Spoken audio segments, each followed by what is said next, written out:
ಜೇನು ಕುರುಬ ಮಕ್ಕಳು ದೂರಿ ದೂರಿ ನಂಗ ಕಾಡಿಗೆ ಅರಸಾರು ದೂರಿ ದೂರಿ.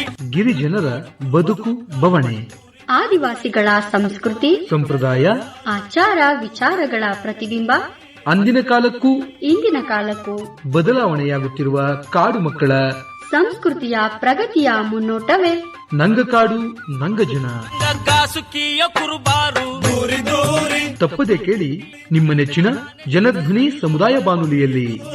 ನಂಗ ಕಡವೆ ಜೊತೆ ಕಾಡಾಟ ದೂರಿ ದೂರಿ ನಂಗ ಕಾಡಿಗೆ ಅರಸಾರು ದೂರಿ ದೂರಿ. ಪ್ರಿಯ ಜನಧ್ವನಿ ಕೇಳುಗರಿಗೆಲ್ಲ ನಮಸ್ಕಾರ. ನಾನು ನಿಮ್ಮ ಬಾನುಲಿ ಗೆಳೆಯ ಪ್ರಕಾಶ್ ಸರಗೂರು. ಗಿರಿಜನರ ಸಂಸ್ಕೃತಿ ಸಂಪ್ರದಾಯ, ಆಚಾರ ವಿಚಾರ ಅವರ ಅಭಿವೃದ್ಧಿಯ ಚಿಂತನೆಗಳನ್ನೊಳಗೊಂಡ ನಂಗಕಾಡು ನಂಗಜನ ಕಾರ್ಯಕ್ರಮಕ್ಕೆ ಆತ್ಮೀಯವಾದ ಸ್ವಾಗತವನ್ನು ಕೋರುತ್ತಿದ್ದೇನೆ.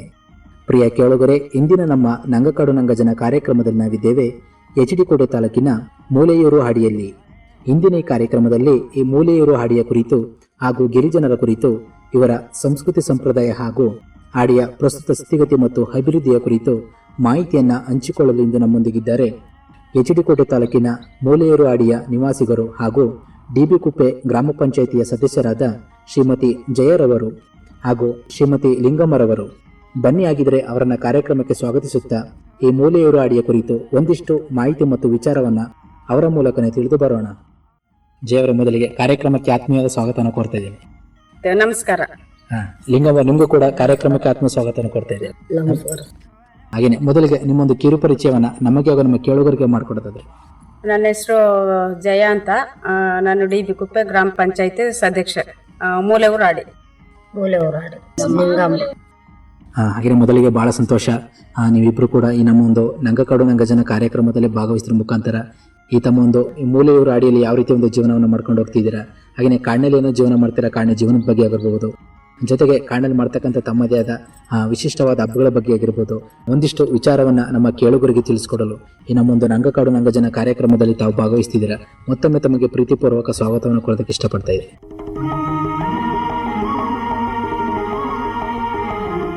ಹಾಗೇನೆ ಎಷ್ಟು ವರ್ಷಗಳಿಂದ ಈ ಮೂಲೆಯೂರು ಹಾಡಿಯಲ್ಲಿ ಜೀವನವನ್ನು ಮಾಡ್ಕೊಂಡು ಬರ್ತಾ ಇದ್ದೀರಾ ಜಯ ಅವರೇ? ಹೇಗಿದೆ ಜೀವನ?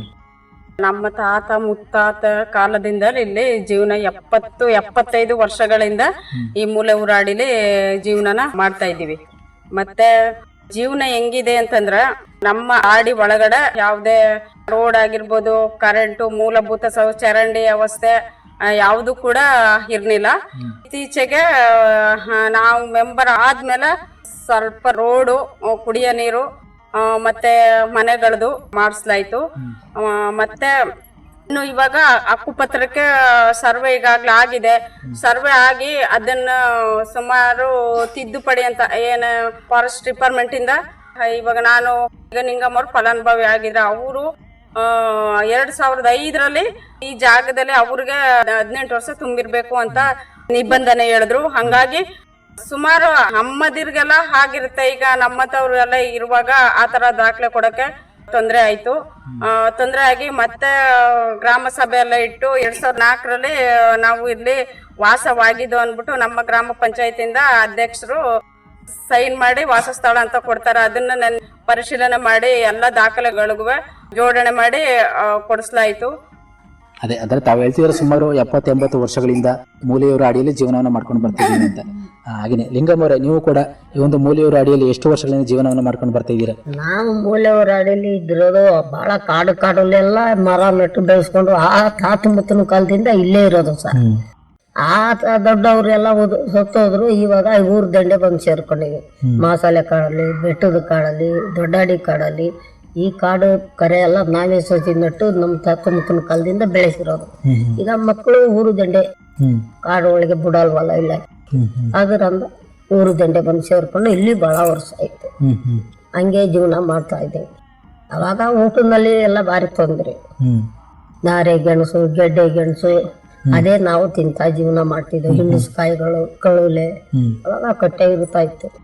ಅರೆ ಅನ್ವಸಲಿ ಬದುಕೋದು. ಮಳೆ ಟೈಮಲ್ಲಿ ಇಷ್ಟು ದಪ್ಪ ಗೆಣಸುಗಳು ತಂದು ಬೇಯಿಸ್ಕೊಂಡು ಸುಟ್ಟುಕೊಂಡು ತಿಂದು ಜೀವನ ಮಾಡೋದು. ಈಗ ಅಷ್ಟು ಇಲ್ಲ. ಸ್ವಲ್ಪ ಇಲಾಖೆನವರು ಸ್ವಲ್ಪ ಕಿಟ್ಟು ಅಂತ ರೇಷನ್ ಅಂತ ಹಾಗೆ ಕೊಡ್ತಾ ಇದ್ದಾರೆ. ತಿಂದ್ಕೊಂಡು ಜೀವನ ಮಾಡ್ತೀನಿ. ಅಂದ್ರೆ ನೀವು ಕೂಡ ಸುಮಾರು ಹಲವಾರು ವರ್ಷಗಳಿಂದ ಈ ಹಾಡಿಲೆ ಜೀವನವನ್ನು ಮಾಡ್ಕೊಂಡು ನಮ್ಮ ಬರ್ತೀವಿ. ತಂದೆ ತಾತ ಮುತ್ತನ ಕಾಲದಿಂದ ನಮ್ಮ ತಂದೆಯವರೆಲ್ಲ ಇಲ್ಲೇ ಜೀವನ. ಅವರೆಲ್ಲ ತೀರೋದ್ರು. ಈಗ ಮಕ್ಕಳು ನಾವು ಕಾಡು ಒಳಗೆ ಬಿಡಲ್ವಲ್ಲ ಇಲಾಖೆನವರು, ಅದಕ್ಕೆ ಊರು ಪಕ್ಕ ರೋಡ್ ಪಕ್ಕದಲ್ಲಿ ಇದ್ದೀವಿ. ನಮಗೆ ಇವರು ಮೇಡಮ್ ಆದ್ಮೇಲೆ ನಮಗೆ ಸ್ವಲ್ಪ ನೀರು ಕುಡಿಯಕ್ಕೆ ಇರೋದು, ರೋಡ್ ಅಂತೆ, ಸ್ವಲ್ಪ ಮನೆಗಳಂತೆ ಎಲ್ಲ ಓಡಾಡಿ ಸ್ವಲ್ಪ ನಮ್ಗೆ ಕೆಲವೊಂದು ಸೌಲಭ್ಯಗಳನ್ನ ಮಾಡ್ಕೊಟ್ಟಿದ್ದಾರೆ. ಮಾಡ್ಕೊಟ್ರು. ಅಲ್ಲಿಂದ ನಮ್ಗೆ ಒಳ್ಳೇದಾಯ್ತು. ಹಾಗೆ ಒಂದು ಆಡಿಯೋ ಒಂದು ಪ್ರಸ್ತುತಿ ನೋಡಿದರೆ ಇಲ್ಲಿ ಎಷ್ಟು ಕುಟುಂಬಗಳು ವಾಸ ಮಾಡ್ಕೊಂಡು ಹೋಗ್ತಿದ್ದೀರಿ? ಇಲ್ಲಿ 36 ಕುಟುಂಬಗಳು ವಾಸವಾಗಿದ್ದು, 36 ಕುಟುಂಬಗಳು ಕೂಡ ಗುಡ್ಸಲಲ್ಲೇ ವಾಸವಾಗಿದಂಥದ್ದು. ಅಂದ್ರೆ ಗುಡ್ಸಲ್ ಅಂದ್ರೆ ಕವರಲ್ಲಿ ವಾಸವಾಗಿದ್ದು. ಆಮೇಲಿಂದ ನಮ್ಗ ಟ್ರೈಬಲ್ ಆಫೀಸಲ್ಲಿ ಅಂತ ಒಂದಷ್ಟು ಮನೆಗಳು JK ಅವ್ರಿಗೆಲ್ಲ ಬಿಡ್ತಾರೆ. ಹಂಗ ನಾವ್ ಅಲ್ಲಿ ಹೋಗಿ ಅರ್ಜಿ ಹಾಕಕ್ ಹೋಗುವಾಗ ಹಕ್ಕುಪತ್ರ ಕೇಳ್ತಾರೆ. ಇಲ್ಲಿ ಹಕ್ಕುಪತ್ರ ಇರಲ್ಲ. ಸ್ವಲ್ಪ ಹಕ್ಕುಪತ್ರ ಇರೋರ್ಗೆಲ್ಲ ಶಾಂಕ್ಷನ್ ಮಾಡ್ಕೊಡುವಾಗ ಇಲ್ಲಿ ಹಕ್ಕುಪತ್ರ ಇದ್ರೂ ಕೂಡ ನಾವು ಮನೆ ಒಂದು ಮೆಟೀರಿಯಲ್ ಎಲ್ಲ ತರ್ತೀವಲ್ವಾ, ಒಂದು ಪರ್ಮಿಷನ್ ತೆಗ್ದಿರ್ತೀವಿ. ಹಂತದಲ್ಲೂ ಫಾರೆಸ್ಟ್ನವರಲ್ಲೇ ಹೋಗಿ ನಾವು ಪರ್ಮಿಷನ್ ತರ್ಬೇಕಾಗತ್ತೆ. ಮತ್ತೆ ಕುಡಿಯೋ ನೀರದು ಬಾವಿದಾಗಿರ್ಬೋದು, ಒಂದು ಮೆಟೀರಿಯಲ್ ಇಳಿಸುವಾಗೆಲ್ಲ ಗೇಟ್ ಅಲ್ಲಿ ತಡೆಯೋದು. ಅಂದ್ರ ನಾನು ಮೆಂಬರ್ ಆಗಿ ಜೀವನ ಅಂದ್ರ ಫಾರೆಸ್ಟ್ ಡಿಪಾರ್ಟ್ಮೆಂಟ್ ಇಂದ ತುಂಬಾ ನೋವನ್ನ ಅನುಭವಿಸಿದ್ದೀನಿ. ನನಗಂದ್ರ ಆಡಿ ಒಂದು 2019ರಲ್ಲಿ ಮಳೆ ನೀರಿಂದ ಫುಲ್ಲು ಮನೆಗಳೆಲ್ಲ ಹಾನಿಯಾಗಿದ್ದು. ಹಾಗಾಗಿ 5 ಲಕ್ಷದ ಮನೆ ಒಂದಷ್ಟು ಬಿಟ್ರು. ಆವಾಗ ನಮ್ಮ ಟ್ರೈಬಲ್ ಯಾರು ಇಲ್ಲ ಪಂಚಾಯತಿಲಿ, ಎಲ್ಲ ಬೇಡ ಜನಾಂಗದವರೇ ಇದ್ದದ್ದು.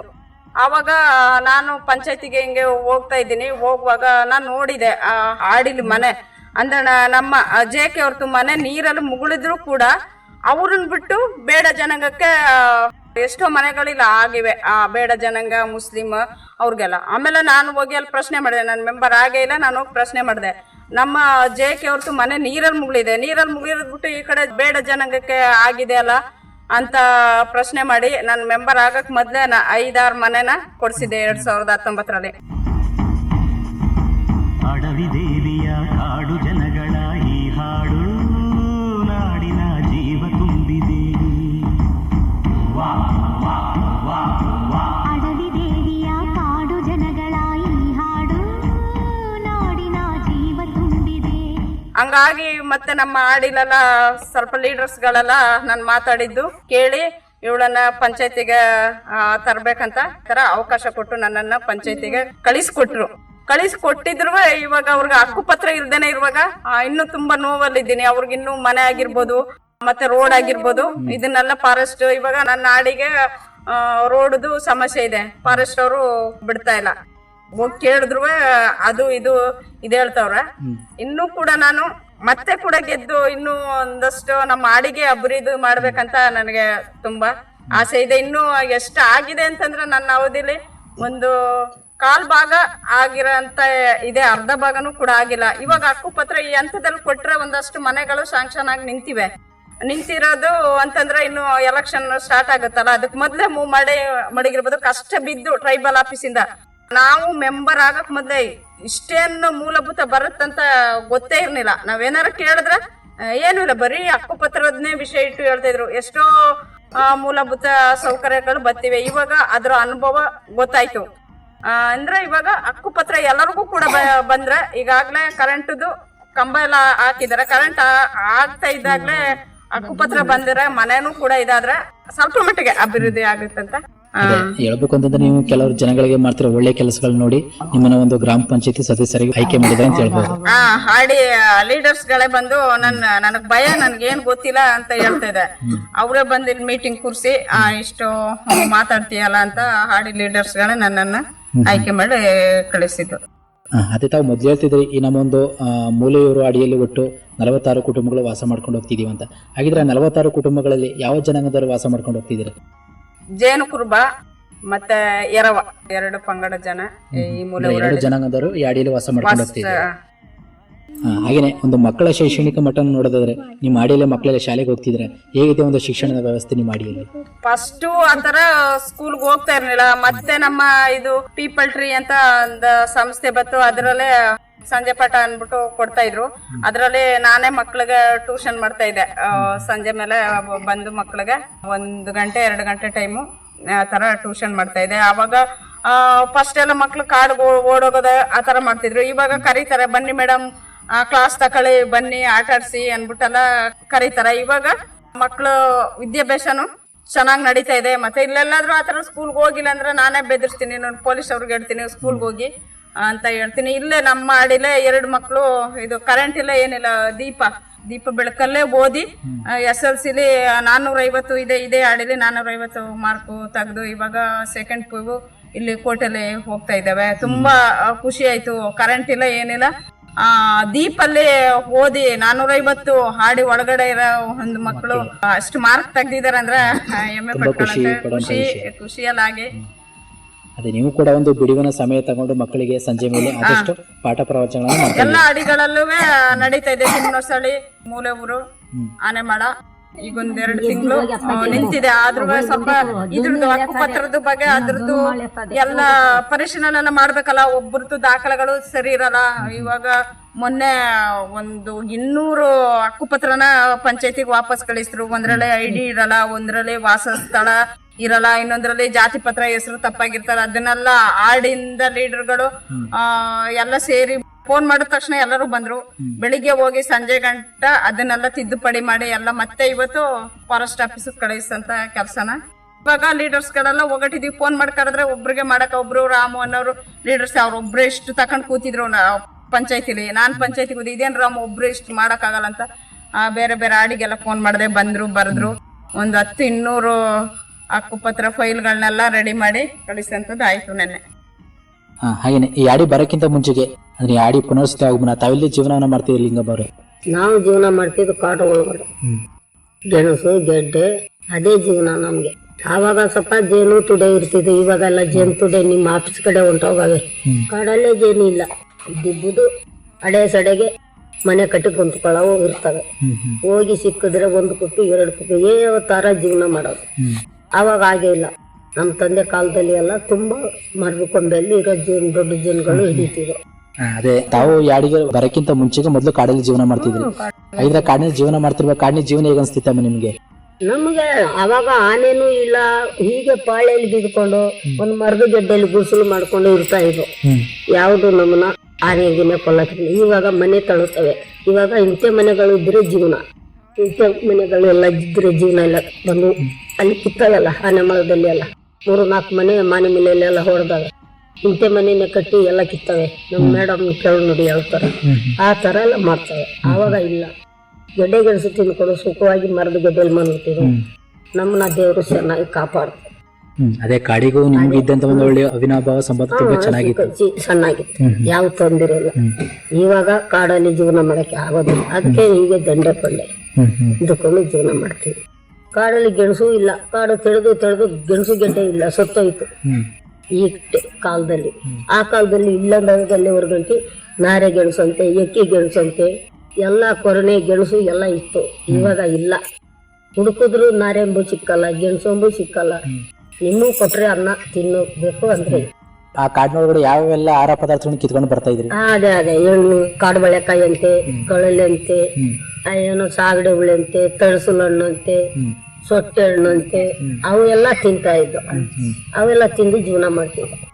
ಸೊಪ್ಪು ಸೆದೆ ಎಲ್ಲ ಹುಡ್ತಾವಿದ್ದು. ಕಾಡು ಬೇಯ್ತಿತ್ತು ನೋಡಿ, ಅವಾಗ ಎಲ್ಲ ಗೆಣಸು ಗೆಡ್ಡೆ ಎಲ್ಲ ಹುಡುಕ್ತಿತ್ತು. ಇವಾಗ ಕಾಡು ತೆಗೆದು ಎಲ್ಲ ನಾಶ ಆಯ್ತು. ನಮ್ ಕಾಡು ಹೋದ್ರು ಅಷ್ಟು ಸುಸ್ತಾಗಿ ಬರ್ಬೇಕು ಇವಾಗ. ಅಂದ್ರೆ ಆಹಾರ ಪದಾರ್ಥ ಕಿತ್ಕೊಂಡು ಬಂದು ಮಕ್ಕಳಿಗೆಲ್ಲ ಕೊಡ್ತಿದ್ರು. ಅದೇ ತಿಂದು ಜೀವನ ಮಾಡ್ತಿದ್ದ ಹುಡುಗರು. ಅಲ್ಲಿ ನೀರು ಆಯ್ತು, ನಾವಾಯ್ತು. ಆನೆ ಕುಡಿದು ಹೋಗೋದು ಬರೀ ನೀರು, ನಾವು ಕುಡಿಯೋದು, ತಳದ ಮೇಲೆ ಎತ್ಕೊ ಬರೋದು ಕುಡಿಯೋದು, ಅದೇ ಜೀವನ. ಅದೇ ಹೇಳ್ಬೇಕಂದ್ರೆ ಒಟ್ಟಾರೆಯಾಗಿ ನಿಮ್ಮ ಇಲ್ಲಿನ ಜೀವನಕ್ಕಿಂತ ಕಾಡಿನ ಜೀವನ ತುಂಬಾ ಚೆನ್ನಾಗಿತ್ತು ಅವಾಗ. ಎಲ್ಲಿ ಹೋದ್ರು ಏನ್ ತೊಂದರೆ ಇರ್ತಿಲ್ಲ, ಚೆನ್ನಾಗಿ ದೇವರು ಕಾಪಾಡ್ತು. ಇವಾಗ ಹಾಗೆ ಇಲ್ಲ ಸರ್. ಅದೇ ತಾವ್ ಹೇಳ್ತಿದ್ರಿ ನಮ್ಮ ಕಾಡಿಗೆ ಹೋಗಿ ಹಲವಾರು ರೀತಿಯ ಆಹಾರ ಪದಾರ್ಥಗಳನ್ನ ಕಿತ್ಕೊಂಡು ಬಂದು ಸೇವನೆ ಮಾಡ್ತಾ ಇದ್ದ ಅಂತ. ಇವಾಗ ರೀತಿ ಆಹಾರ ಪದಾರ್ಥಗಳನ್ನ ಕಿತ್ಕೊಂಡು ಬರಕ್ ಹೋದಾಗ ಕಾಡೊಳಗಡೆ ಹಲವಾರು ಪ್ರಾಣಿಗಳು ಕೂಡ ನೀವು ನೋಡಿರ್ತೀರ. ಏನಾದ್ರು ಅಕಸ್ಮಾತ್ ಆಗಿ ಈ ರೀತಿ ಆಹಾರ ಪದಾರ್ಥ ಕೇಳೋ ಸಂದರ್ಭದಲ್ಲಿ ಪ್ರಾಣಿಗಳಿಂದ ನಿಮ್ಗೆ ಎದುರು ಬಂದಾಗ ಆ ರೀತಿ ಕಷ್ಟಗಳನ್ನ ಯಾವ ರೀತಿ ಎದುರಿಸ್ಕೊಂಡು ಹೋಗ್ತಾ ಇದ್ರಿ? ಆವಾಗ ಬೆದರಿಸಿದ್ರು, ಹೂಗೆ ಆಡು ಕಡ್ಡಿ ಹೊಡೆದ್ರು, ಕಲ್ಲು ಇಟ್ಟರು ಓಡ್ತಿತ್ತು. ಇವಾಗ ನಮ್ಮನ್ನೇ ತಿನ್ಕೊತಾರೆ. ಸುಮಾರು ಜನ ತಿಂದ್ಬಿಡ್ತಲ್ಲ ಮನೆ ಮನೆಯಲ್ಲಿ. ಮೇಡಮ್ನ ಕೇಳಿ ಸೇಬನ್ ಕೊಲ್ಲೆ ಆಡಿ ಅಲ್ಲಿ ಒಬ್ಬನ ತಿನ್ಕೊತು ಹುಲಿ. ನಾರೆ ಗೆಣಸು ಹೋಗಿ ಗಿಯಾಸತ್ತಿಗೆ ಒಂದು ಹುಡುಗ ಹೋಗಿತ್ತು, ಅದು ಮರದ ಮೇಲೆ ಅದು ಜ್ವರಕ್ಕೆ ಹೋಗಿತ್ತು ಆ ಹುಡುಗನ. ಅವನು ಏನೋ ದಮಕಾಲಿ ಹೊಡೆದು ಮಾಡಿ ಯಾವಾಗ ಜೀವನ ಮಾಡ್ಕೊಂಡ. ಇವನು ಮಾತ್ರ ತಿನ್ಕೊತ ಇಲ್ಲಿ ಮನೆ ದಂಡೆಯಲ್ಲಿ ಇಲ್ಲಿ ಒಬ್ಬನ ತಿನ್ಕೊತ ಆಡಿ ದಂಡೆಯಲ್ಲಿ. ಅವನು ಅದೇ ಗೆಣಸು ಗೆಡ್ಡೆ ಚೀಲಕ್ಕೆ ಹೋಗಿದ್ನು ಪಾಪ. ನಮ್ಗೆ ಹೇಳಿ ಹೋಗಿದ್ದಾನ ಸಹ ಇಲ್ಲ. ಇವಾಗ ಪ್ರಾಣಿ ಕಾಡಿಗೆ ಹೋದ್ರೆ ಅದಕ್ಕೂ ಬೈಯ. ನಮ್ಗೆ ಒಂದಿಷ್ಟು ಸೌದೆ ತರಕ್ಕೂ ಬಯ್ಯ. ಕಾಡು ಒಳಗೆ ಪ್ರಾಣಿ ಬಂದು ತುಂಬ್ಕೊಂಡಾಗೆಲ್ಲ ಎದ್ರಕ್ಕೆ.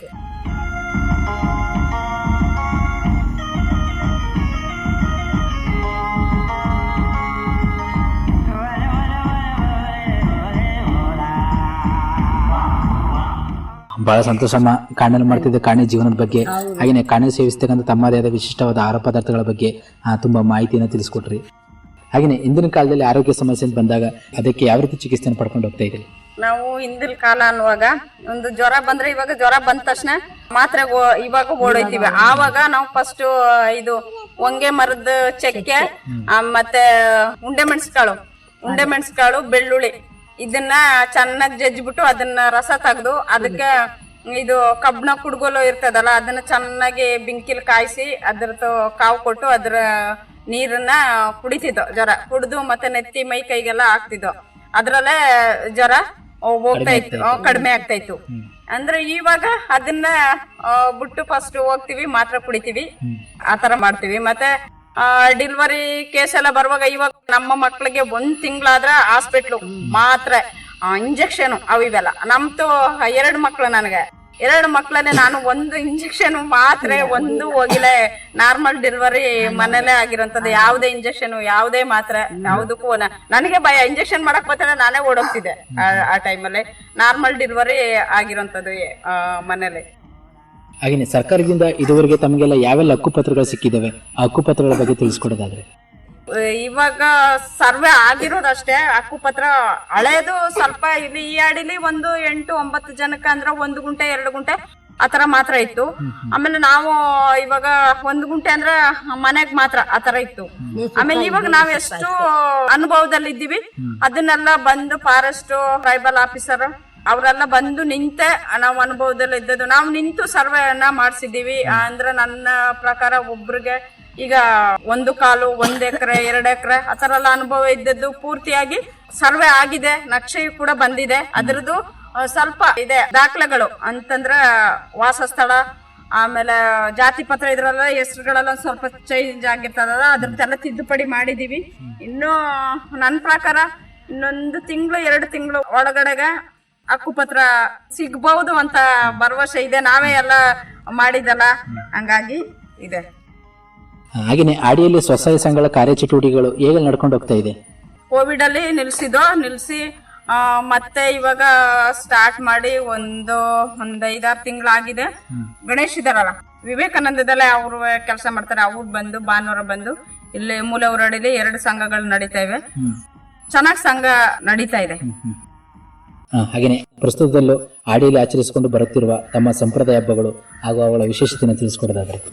ಸಂಪ್ರದಾಯ ಹಬ್ಬ ಅಂತಂದ್ರೆ ನಾವು ವರ್ಷಕ್ಕೊಮ್ಮೆ ಇಲ್ಲಿ ನಾವಂದ್ರೆ ಇಲ್ಲಿ ನಮ್ಮ ಮನೆ ಪಕ್ಕನೆ ಹುಣಸೆ ಮರ ಮತ್ತೆ ಹಾಲ್ದ ಮರ ಇದೆ. ಅದ್ರಲ್ಲೇ ಹಿಂದೆ ತಾತ ಅವರೆಲ್ಲ ಮಾಡ್ತಿದ್ರಲ್ಲ, ಕಲ್ಲು ಆ ತರದೆಲ್ಲ ಇಟ್ಟು ನಮ್ಮ ನಂಬಿಕೆ ಅಂತಂದ್ರೆ ಇವಾಗ ಅವರೆಲ್ಲ ಸತ್ತೋಗಿ ತಾತ ಅವ್ರೆಲ್ಲ ನಮ್ಗೆ ಇವಾಗ ಸತ್ತೋಗಿರೋರು ನಮ್ಗೆ ದೇವ್ರ ಸಮಾನ ಅಂತ ಅವ್ರನ್ನೆಲ್ಲ ನೆನ್ಸಿ ವರ್ಷಕ್ಕೊಮ್ಮೆ ಅಲ್ಲಿ ಅಡಿಗೆ ಎಲ್ಲ ಮಾಡಿ ಅದನ್ನೆಲ್ಲ ಎಡೆ ಇಟ್ಟು ನಂತರ ನಾವು ತಿಂತೀವಿ. ವರ್ಷಕ್ಕೊಮ್ಮೆ ಆತರ ಹೊರಗಡೆ ಮನೆಯಲ್ಲೇ ಅದು ಮಾಡಂಗಿಲ್ಲ, ಹೊರಗಡೆನೆ ಮಾಡ್ತೀವಿ. ಅಲ್ಲೇ ಕಲ್ಲೆಲ್ಲ ಹಾಕಿ ಮಾಡಿ ಹಬ್ಬ ಹರಿದಿನನ ಆತರ ಮಾಡ್ತೀವಿ. ನಾವೆಲ್ಲ ಕಾಡಲ್ಲೇ, ನಮ್ ದೇವ್ರ ಕಾಡಲ್ಲೇ ಕುಂತಿರೋದು. ಕಾಡು ನಮ್ಮದೇ. ಅಲ್ಲೇ ಹೋಗಿ ನಾವು ಯುಗಾದಿ ಬೀಸು ಬಂದ್ರೆ ದೇವ್ರಿಗೆ ಪೂಜೆ ಮಾಡ್ಕೊಂಡು ಬರೋದು. ಇಲ್ಲಿ ಇವಾಗ ಗೌರಿ ಗಣೇಶ ಬಂದ್ರೆ ಮನೆ ಒಳಗೆ ಅಡೆ ಇಟ್ಟು ಊಟ ನೀರು ಏನು ನಮ್ಮ ಕೈಲಿ ಬಂಡವಾಳ ಇರೋದು ನಾವು ಮಾಡಿ ಮನೆ ಕುಟುಂಬದವರು ತಿಂತಾ ಇದ್ದೀವಿ, ಊಟ ಬೆಳಿತೀವಿ ಅಷ್ಟೇ. ಮತ್ತೆ ದೇವ್ರ ತಾವು ಹೋಗ್ಬೇಕಾದ್ರೆ ಕಾಡು ಒಳಗಡೆನೆ ಹೋಗ್ಬೇಕು. ಇವಾಗ ಚಿದ್ರ ಕಾಲ, ಆನೆ ಜಾಸ್ತಿ ಕಾಣಕ್ಕಿಲ್ಲ. ಬೇಸಿಗೆನಾಗಿ ಆಗಿ ಎಲೆಲ್ಲ ಉದ್ರಿ ಸ್ವಲ್ಪ ಬಯಸಲು ಕಾಣ್ತಾವೆ. ಆವಾಗ ನಾವು ಹೋಗಿ ಯುಗಾದಿ ಬೀಸು ತಿಂಗಳಿಗೆ ನಮ್ಮ ದೇವ್ರಿಗೆ ಅಡ್ಡಾಬಿಟ್ಟು ಕೈ ಮುಗಿದು ಪೂಜೆ ಪತ್ರ ಮಾಡ್ಕೊಂಡು ಏನೋ ಕಷ್ಟ ಸುಖ ಕೇಳ್ಕೊಳ್ತೀವಿ. ಎಲ್ಲ ಯುಗಾದಿ ಬೀಸಿಗೆನೆ ನಾವು ದೇವ್ರ ತಗೋಬೋದು. ಅಲ್ಲಿವರೆಗೂ ಹೋಗೋದಿಲ್ಲ. ವರ್ಷಕ್ಕೆ ಒಂದು ದಪ್ಪ ನಾವು ದೇವ್ರ ತಗೋಬೋದು. ನಾವು ಕೈಯಲ್ಲಿ ಬಂಡವಾಳ ಅಲ್ವಲ್ಲ, ಏನ್ ಮಾಡೋದ? ನಾವು ಗೇದು ತಿನ್ನೋ ಕುರುಬರು, ಅದರಲ್ಲೇ ಉಳಿಸಿ ಮಾಡಿ ಆ ದೇವ್ರುಗಳು ಕೊಂಡೆ ಕೊಡ್ಬೇಕು. ಆಯ್ತು ಇಲ್ವಲ್ಲ ಸ್ವಾಮಿ ಅದರ ಹಾಗೇನೆ ಈ ಆಡಿಯಲ್ಲಿ ವಾಸ ಮಾಡ್ತಿರ್ಬೇಕಾದ್ರೆ ಯಾವುದಾದ್ರು ಕಾಡು ಪ್ರಾಣಿಗಳು ನಿಮ್ಮ ಆಡಿ ಒಳಗೆ ಪ್ರವೇಶ ಮಾಡಿದ್ದುಂಟಾ? ಹುಲಿ ಪ್ರವೇಶ ಮಾಡಿದ್ದು ಮಾಮೂಲು ನೋಡ್ತಾ ಇರ್ತೀವಿ. ನಮ್ಮ ಮನೇಲೆ ಕೂತ್ ನೋಡ್ಬೋದು. ಮೊನ್ನೆ ನಾವು ಸೌದೆಗಂತ ಹೋಗುವಾಗ ಈ ಕಡೆಂದು ಹೋಗುವಾಗ ಕಂಡಿದ್ರೆ ವಾಪಸ್ ಬಂದ್ಬಿಡ್ತಿದೆ. ಸೌದೆ ಹೊತ್ಕೊಂಡ್ ಬರುವಾಗ ದೊಡ್ಡ ಹೆಜ್ಜೆ ಹುಲಿ ಇದು ದೊಡ್ಡ ಹೆಜ್ಜೆ ನೋಡ್ದೆ ಇಲ್ಲೇ ಮನೆ ಪಕ್ಕನೆ. ಮತ್ತೆ ಆನೆ ನೋಡ್ತಾ ಇರ್ತೀವಿ. ಜಿಂಕೆ ಅಂತೂ ಬೆಳಿಗ್ಗೆ ಎದ್ದ ತಕ್ಷಣ ನಮಗ್ ನೋಡ್ಬೋದು. ಹುಲಿ ಕೆಲವೊಮ್ಮೆ ಆ ಕಡೆ ಈ ಕಡೆ ಹಾದು ಹೋಗಂತದ್ದು ಇದೆ ನಮ್ಮ ಮನೆಯದು ಪಕ್ಕನೆ. ಅದೆಲ್ಲ ನೋಡ್ತಾ ಇರ್ತೀವಿ. ಹಾಗೇನೆ ಸರ್ಕಾರದಿಂದ ಮೂಲಭೂತ ಸೌಕರ್ಯಗಳು ನಿಮ್ಮ ಆಡಿ ಸಿಗ್ತಿದಾವೆ? ಸರ್ಕಾರದಿಂದ ಮೂಲಭೂತ ಸೌಕರ್ಯಗಳು ಅಂತಂದ್ರೆ ನ್ಯೂಟ್ರಿಷನ್ ಫುಡ್ ಅದು ಕೊಡ್ತಾ ಇದೆ. ಇವಾಗ ಟ್ರೈಬಲ್ ಇಂದ ಒಂದಷ್ಟು ಮನೆಗಳಾದ್ವಲ್ಲ, ಅದೊಂದಷ್ಟು ಅಲ್ಲಿ ಟ್ರೈಬಲ್ ಆಫೀಸಲ್ಲಿ ಕೇಳಿ ಹಾಕ್ಸ್ಕೊಂಡ್ ಬಂದಾಗ ಇಲ್ಲಿ ಒಂದೊಂದು ಹಕ್ಕುಪತ್ರದ ಇದಾಗ್ಬಿಟ್ಟು ಎಲ್ಲ ಆಡಿಗಳೆಲ್ಲ 2-2, 3 ನಡೀತಾ ಇದೆ. ಕೆಲವೊಮ್ಮೆ ಅದು ನಡೀತಾ ಇರುವಾಗ್ಲೇ ಇನ್ನೇನು ಹಕ್ಕುಪತ್ರ ಕೈಗೆ ಬಂದ್ಬಿಟ್ರೆ ಮನೆಗಳೆಲ್ಲ ಆಗ್ತವೆ. ಸಿಗ್ತಾ ಈಗ ಹಕ್ಕುಪತ್ರದ ಕೊರತೆಯಿಂದ ನಮ್ಗೆ ಇಲ್ಲಿ ಮಾಡಕ್ಕೆ ಕಷ್ಟ ಆಗ್ತಿದೆ. ಇವಾಗ ನಿಂತು ಈಗ ಆಕ್ಷನ್ ಪ್ಲಾನ್ ಎಲ್ಲ ಬಾವಿದು ಮತ್ತೊಂದು ರೋಡ್ದೆಲ್ಲ ನಾನೇ ಹಾಕ್ಸೋದು. ಬಂದ್ಮೇಲೆ ಇವ್ರು ಕೈ ಮುಕ್ಕೊಂಡು ನಿಂತ್ಕೊಳ್ಳೋದೊಂದು ತಲೆಗೆ ಏನೋ ಬಂಡೆ ಬಂದ್ ಬಿದ್ದಂಗ ಆಗತ್ತೆ. ಕಷ್ಟ ಬಿದ್ದು ಹಾಕ್ಸ್ಕೊಂಡ್ ಬಂದಿರ್ತೀವಲ್ಲ ಅದ್ ಮಾಡಕ್ ಕೊಡಲ್ಲ ಅಂದ್ರೆ ನಾವು ಮಾಡುವಾಗ ಬಂದು ತಡಿಯೋದು. ಈಗ ಮತ್ತೊಮ್ಮೆ ಈ ರೋಡ್ ಎಲ್ಲ JCB ಎಲ್ಲ ಬೇಕಾಗುತ್ತೆ, ಅದನ್ನ ಅವ್ರನ್ನ ಎದುರಿಸ್ಬಿಡ್ತಾರೆ. ಈಗ ನಮ್ದು ಕೈನಲ್ಲಿ ಮಾಡಂಗಿದ್ರೆ ನಮ್ಮನ್ನ ತಗೊಂಡೋಗಿ ಈಗ ನಾವೇನು ಇವಾಗ ಒಂದಷ್ಟು ಜಮೀನ್ ಮಾಡಿದ್ರೆ ಜಾಗನ ತಕೊಂಡು ಹೊರಗಡೆ ಮಾಡೋರು ತಾನೆ ಇಲ್ಲೇ ಮಾಡೋದು. ಅಂದ್ರೆ ಹಕ್ಕುಪತ್ರ ಕಡ್ಡಾಯ ಬೇಕು ಅಂತ ಅನ್ನೋದು ಇದೆ. ಈ ಮೂಲಭೂತ ಸೌಕರ್ಯ ಬರೋದನ್ನ ಇಲ್ಲಿ ಆ ಕಡೆಯಿಂದ ಗ್ರಾಮದಿಂದೆಲ್ಲ ತರಿಸ್ಬೇಕಲ್ಲ, ಗೇಟ್ ಅಲ್ಲೇ ತಡೆ ಮಾಡ್ತಾರೆ. ಅದರಿಂದ ಹಕ್ಕುಪತ್ರ ಇಲ್ಲದ್ರೆ ಹಕ್ಕುಪತ್ರದ ಅವಶ್ಯಕತೆ ಇರ್ಲಿಲ್ಲ. ನಮ್ಗೇನಿಲ್ಲ ಮಾಡ್ಕೊಂಡು ತಿಂತೀವಿ. ಇವಾಗ ಹಕ್ಕುಪತ್ರ ಕೊಡ್ತಾರೆ. ಇವಾಗ ನಮ್ಗೊಂದ್ ಎಕರೆ ಜಮೀನ್ ಇದೆ ಅನ್ಕೊಳ್ಳಿ. ಜಮೀನ್ ಇದೆ ಅಂತಂದ್ರೆ ಅದನ್ನ 10 ಗುಂಟೆನೋ 5 ಗುಂಟೆನೋ ಬೇರೆ ಕಡೆಗೆ ಏನು ಮಾಡಂಗಿಲ್ಲ. ನಮ್ಮ ಜೀವನಕ್ಕೆ ಏನು ಮಾಡ್ಕೊಂಡು ನಾವು ಸಾಯ ತನಕ ಮಾಡಿ ತಿನ್ನಕ್ಕೆ ಅದು ಆಗುತ್ತೆ ಹೊರ್ತು ಇವಾಗ ಅವ್ರ ಹಕ್ಕುಪತ್ರ 1 ಎಕರೆ 2 ಎಕರೆ ಕೊಟ್ಬಿಟ್ಟಂತ ನಾವು ಹೊರಗಡೆಗೆ ಮತ್ತೊಬ್ರಿಗೆ ತಕೊಳ್ಳಿ 1/2 ಎಕರೆ ಮಾರೋದು ಆತರ ನಮ್ಮ ಜೀವನಕ್ಕೆ ಮಾತ್ರ ಇಲ್ಲಿ ನಾವು ಸಾಯ ತನಕ ಮಾಡೋಂಥದ್ದು. ಅದನ್ನೇನು ಮಾಡಕ್ ಆಗಲ್ಲ. ಅಂತದ್ರಲ್ಲೂ ಅವರು ತಡೆ ಮಾಡ್ತಾರೆ ನಮಗ್ ಕೊಡ್ಲಿಕ್ಕೆ. ಸಣ್ಣ ಪುಟ್ಟ ಒಂದೊಂದು ಅಕ್ಷರನೂ ನೋಡಿ ವಾಪಸ್ ಕಳಿಸಿರೋಂಥದ್ದು ಇದೆ. ನೆನ್ನೆ ನೋಡ್ಬಿಟ್ಟು ತುಂಬಾ ಬೇಜಾರಾಯ್ತು. ಒಂದೊಂದು ಅಕ್ಷರನು ಈಗ ನಾವು ಟ್ರೈಬಲ್ ಆಗಿರುವಾಗ ಇವಾಗ ಒಂಚೂರು ಹಿಂಗ ಬಂದ್ ಮಾತಾಡ್ತೀವಿ. ಇಲ್ದಾರ ಯಾರ ಬಂದ್ರೆ ಕಾಡೊಳಗ ಓಡೋಗೋದು, ಬೆಳಿ ಬಟ್ಟೆ ಕಾಣಕ್ಕಾಗಲ್ಲ ಓಡೋಗೋದು. ನಾವು ಅಂತೂ ಪಂಚಾಯತಿ ಮೆಟ್ಲೆ ಹೋಗಿರ್ಲಿಲ್ಲ. ಇವಾಗ ಯಾವ ಅಧಿಕಾರಿ ಬಂದ್ರು ಪ್ರಶ್ನೆ ಮಾಡೋಂಥದ್ದು ಮಾತಾಡೋಂಥದ್ದು ಆತರ ಧೈರ್ಯ ಇದೆ. ಕೆಲವೊಮ್ಮೆ ನಮ್ಗೆ ಇಲ್ಲಿ ಪೀಪಲ್ ಟ್ರೀ ಸಂಸ್ಥೆ ಒಳ್ಳೆ ಟ್ರೈನಿಂಗ್ ಎಲ್ಲ ಅಧಿಕಾರಿಗಳ ಜೊತೆಗೆ ಯಾವ ರೀತಿ ಮಾತಾಡ್ಬೇಕು, ಯಾವ ರೀತಿ ಅರ್ಜಿ ಹಾಕ್ಬೇಕು ಅದ್ರದ್ದೆಲ್ಲ ಟ್ರೈನಿಂಗ್ ಎಲ್ಲ ಪದೇ ಕೊಡ್ತಾ ಇರ್ತಾರೆ. ಹಂಗಾಗಿ ಧೈರ್ಯ ಇದೆ. ಇನ್ನೊಂದು ಹಕ್ಕುಪತ್ರ ಆಗ್ಬಿಟ್ರೆ ಎಲ್ಲಾ ಆಡಿಗಳಲ್ಲೂ ಎಲ್ಲಾ ಲೀಡರ್ಗಳು ನಿಂತು ಅಭಿವೃದ್ಧಿ ಮಾಡಬಹುದು, ಆಗುತ್ತೆ ಅಂತ ಆಸೆ ಇದೆ. ಮಾಡ್ಬೇಕು ಅಂತ ಇವತ್ತು ತಾವ್ ಹೇಳ್ತಿದ್ರಿ ಮಾತಾಡುವಾಗ ಈ ರೀತಿ ಬೆಳಿ ಬೆಟ್ಟವ್ರ ಕಂಡ್ರೆ ನಾವು ತುಂಬಾ ಓಡೋಗ್ತಿದೀವಿ, ಅವ್ರ ಕಂಡ್ರೆ ತುಂಬಾ ಭಯ ಪಡ್ತೀವಿ ಅಂತ ಹೇಳ್ತಾ ಇದ್ರಿ. ಇವಾಗ ಈ ಬೆಳಿ ಬೆಟ್ಟ ಅಂತಂದ್ರೆ ಯಾರು? ನಾವು ಬೆಳಿ ಬಟ್ಟೆ ಅಂತಂದ್ರೆ ಹೊರಗಡೆ ಯಾರೋ ಬರ್ತಾರ, ನಮ್ನ ಏನೋ ಹೇಳ್ತಾರೆ ಅಂತ ಓಡೋದು.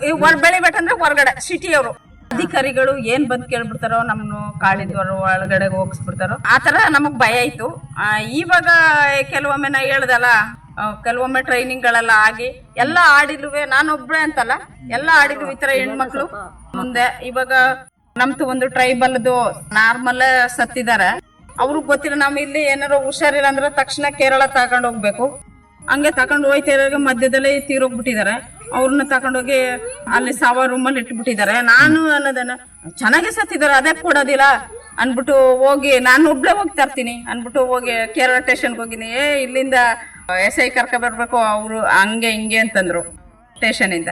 ಆಮೇಲೆ ನಾವು ಪೊಲೀಸ್ ಸ್ಟೇಷನ್ ನಾವು ಒಬ್ರೆ ಬಂದು ಅಲ್ಲಿಂದ ಏನ್ ಲೆಟರ್ ಮಾಡ್ಬೇಕು ಅದನ್ನ ತಕೊಂಡೋಗಿ ಅದೊಂದು ಸಾವನ್ನ ನಾನೇ ತಂದು ನಾನೇ ಶವ ಸಂಸ್ಕಾರ ಮಾಡಿರೋದು ಕೂಡ ಇದೆ. ಈ ಮಳೆಯಲ್ಲಿ ಇಷ್ಟು ಧೈರ್ಯ ಎಲ್ಲ ನಮ್ಗೆ ಇರ್ಲಿಲ್ಲ. ಲೊಟೇಶನ್ ನಾವು ಹೋಗ್ತಿದ್ವಿ, ಅಂದ್ರೆ ಕಾಕಿ ಬಿಟ್ಕೊಂಡ್ರೆ ಮಾತಾಡೋದಿಲ್ಲ.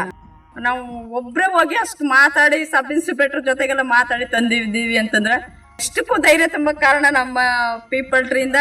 ಫಸ್ಟ್ ನಾನು ಎಲೆಕ್ಷನ್ ನಿಂತುವಾಗ ನನ್ನ ಅಲ್ಲಿಗೆ ತಕೊಂಡು ಹಿಂಗೆ ಅಂತ ಟ್ರೈನಿಂಗ್ ಕೊಡ್ತಾ ಇದ್ರು. ಮತ್ತೊಬ್ರು ಸುರೇಶ್ ಅಂತಿದ್ರು, ಅವರು ಮೆಂಬರ್ ಆಗಿ ಅವ್ರು ಹೋದ್ಮೇಲೆ ನಾನಾಗಿರೋದು. ಅವ್ರು ತುಂಬಾ ನನಗೆ ಹೆಲ್ಪ್ ಮಾಡಿದ್ರು. ಇವಾಗ ಯಾರ ಜೊತೆ ಎಲ್ಲಿ ಬೇಕಾದ್ರೆ ಈ ಹಕ್ಕುಪತ್ರಕ್ಕೋಸ್ಕರನೇ MLA ಹತ್ರ DC ಹತ್ರ ಎಲ್ಲ ಹೋಗಿದೀವಿ, ಮಿನಿಸ್ಟರ್ ಹತ್ರ ಎಲ್ಲ ಹೋಗಿದೀವಿ. ತುಂಬಾ ಕಷ್ಟಪಟ್ಟಿದ್ದೀನಿ ಈ ಹಕ್ಕುಪತ್ರಕ್ಕೋಸ್ಕರ. ಈ ನನ್ನ ಇದ್ರಲ್ಲಿ ಇನ್ನು 4 ತಿಂಗಳು ಮುಕ್ತಾಯ ಆಯ್ತಲ್ಲ, ಇದು ನನ್ನ ಅವಧಿಲೇ ಇದನ್ನ ಹಕ್ಕುಪತ್ರ ಕೊಡ್ಬೇಕಂತ ತುಂಬಾ ಆಸೆ ಇದೆ. ಬಹಳ ಸಂತೋಷ. ನಂಗಕಾಡು ನಂಗಜನ ಕಾರ್ಯಕ್ರಮದ ತಾವು ಭಾಗವಹಿಸಿ ತಮ್ಮ ಒಂದು ಮೌಲ್ಯಯುತ ಅಡಿಯ ಕುರಿತು ಹಾಗೂ ಆದಿವಾಸಿಗಳ ಕುರಿತು, ಹಾಗೆ ಕಾಡಿನಲ್ಲಿ ಮಾಡ್ತಿದ್ದ ಕಾಡಿನ ಜೀವನದ ಬಗ್ಗೆ, ಹಾಗೆ ಕಾಡಿನಲ್ಲಿ ಮಾಡ್ತಕ್ಕಂಥ ತಮ್ಮದೇ ಆದ ವಿಶಿಷ್ಟವಾದ ಹಬ್ಬಗಳ ಬಗ್ಗೆ ಆಗಿರ್ಬೋದು, ಕಾಡಿನಲ್ಲಿ ಸೇವಿಸ್ತಕ್ಕಂಥ ವಿಶಿಷ್ಟವಾದ ಆಹಾರ ಪದಾರ್ಥಗಳ ಬಗ್ಗೆ ಆಗಿರ್ಬೋದು, ಒಂದಿಷ್ಟು ವಿಚಾರವನ್ನ ನಮ್ಮ ಕೇಳುಗರಿಗೆ ತಿಳಿಸಿಕೊಟ್ಟಿದ್ದಕ್ಕೆ ತಮಗೆ ಧನ್ಯವಾದ ಹೇಳ್ತೀವಿ. ಕಾರ್ಯಕ್ರಮ ಇಲ್ಲಿಯೇ ಮುಕ್ತಾಯ ಮಾಡ್ತಾ ಇದ್ದೀವಿ. ನಮಸ್ಕಾರ.